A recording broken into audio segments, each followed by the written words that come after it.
We have a lot of new people coming onto the scene, and what scares me about this is they see something on YouTube and they think, well, yeah, just throw this stuff together, and I've seen it on YouTube, nothing to it.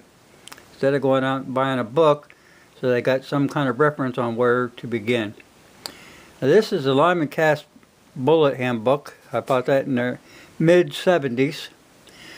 We're going to get to something here, because some of the people, they tend to forget too, us older guys. Now, I'm going to zoom this in so that there's no mistake about what I'm saying.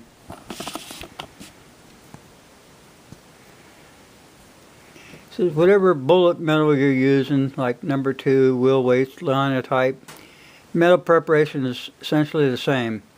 First, the bullet maker must melt his bullet metal until it reaches a consistency approximately of light water or oil. Generally, the electric furnace takes 20 to 30 minutes of heating to bring the pot of metal to the correct temperature. And that doesn't matter if you're using an electric one or if you're using a cast iron pot. It still takes that much time to get it up to the... It says here,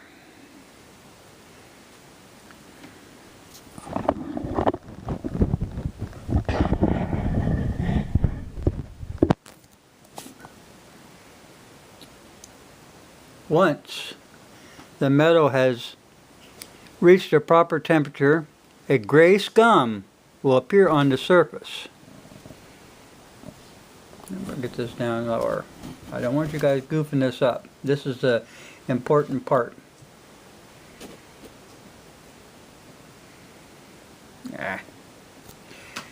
That gray scum, do not remove this, as it is an important part of your bullet alloy. Tin is separated during the melting process because it is lighter than lead. Thus it floats to the top. To put this tin back into your bullet alloy, you must flux the metal in the pot. This is a simple operation. All you do is drop a small bit of bullet lubricant or beeswax into the metal. It will melt and begin to smoke. Immediately light a match and ignite the gas rising from the surface. Then stir the mixture repeatedly, working the floating tin through the lead that's beneath it. This operation should be performed whenever more metal is added to your molten alloy, or periodically do an extended casting. After the fluxing operation is complete, the surface of the metal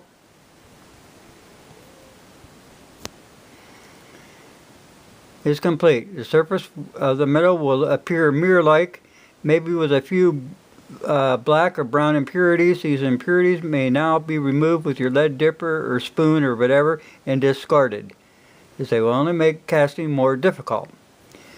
Where is it at? Right here. Okay. Unzoom this just a second. This is a cast iron pot. It holds about 80 pounds. You can see the flame coming up from it.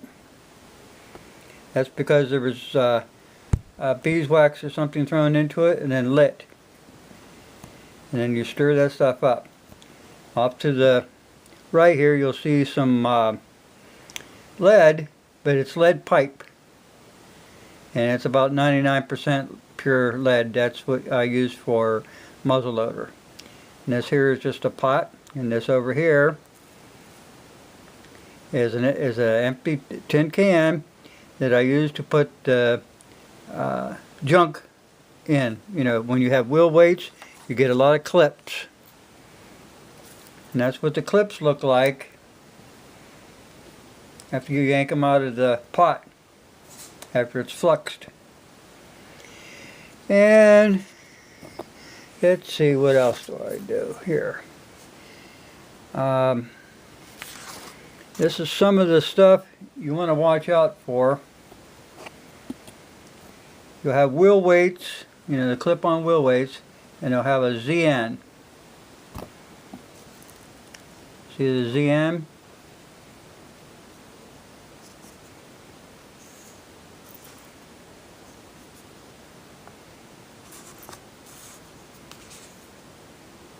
That's zinc. Keep it out of your metal. These are the stick-on wheel weights. You see the ZN at the top? Zinc, zinc, zinc, zinc. Now, some of this stuff is, you'll find is steel. And then you take a pair of wire or slide cutters there, and you clip the wheel weight just to make sure that it's lead. If it cuts easily enough, you'll know that it's lead, and that's what you want. Here's some lead that was in a 5-pound, 3-pound coffee can. Here's a bunch of them. Let's see. There's 210 pound right there. There's 20 pound in each one of those coffee cans. And if you notice over here, these two here are lead pipe.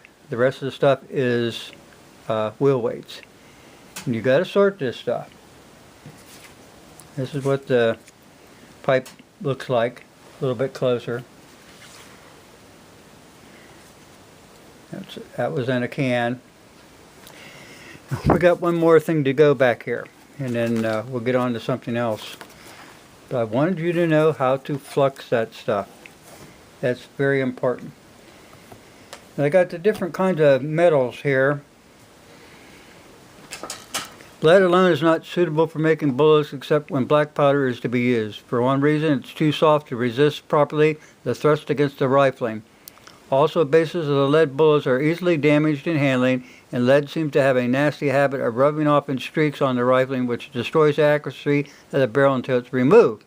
But lead may be hardened.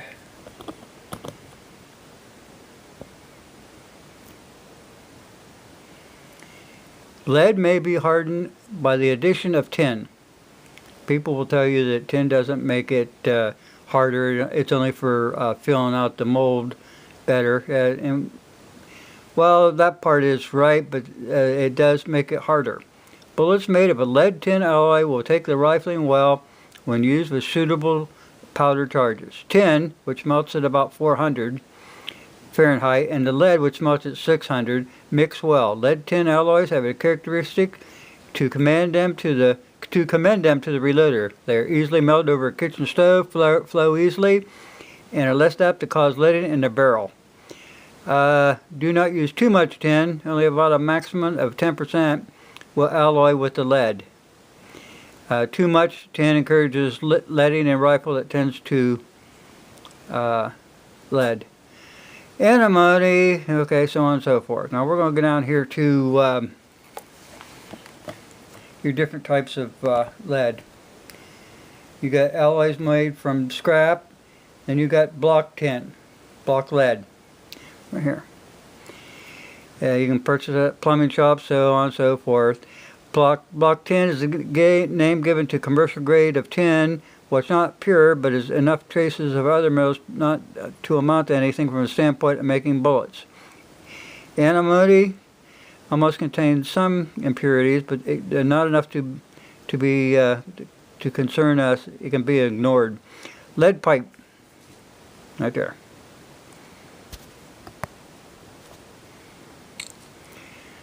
Lead pipe is 99.6% lead. Cable sheathing is 98.5% lead. Lead storage batteries, plates and grids, 9 to 11% antimony. Remainder lead. Always add at least 15% tin and soften as desired. Plumber's solder to be used for wiping joints contains 67% lead, 33% tin. Type metal. That's what they used to use for making your newspapers and stuff. It's usually about 3% tin, 82% lead, and 15% antimony.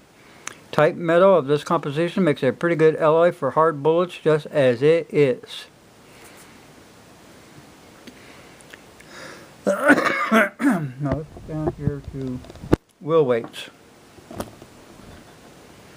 Wheel weights contain 90% tin, 9% No, 90% lead, 1% tin, and 9% antimony. Now, these are just averages, people, of what the metals contain. Just averages. Okay. And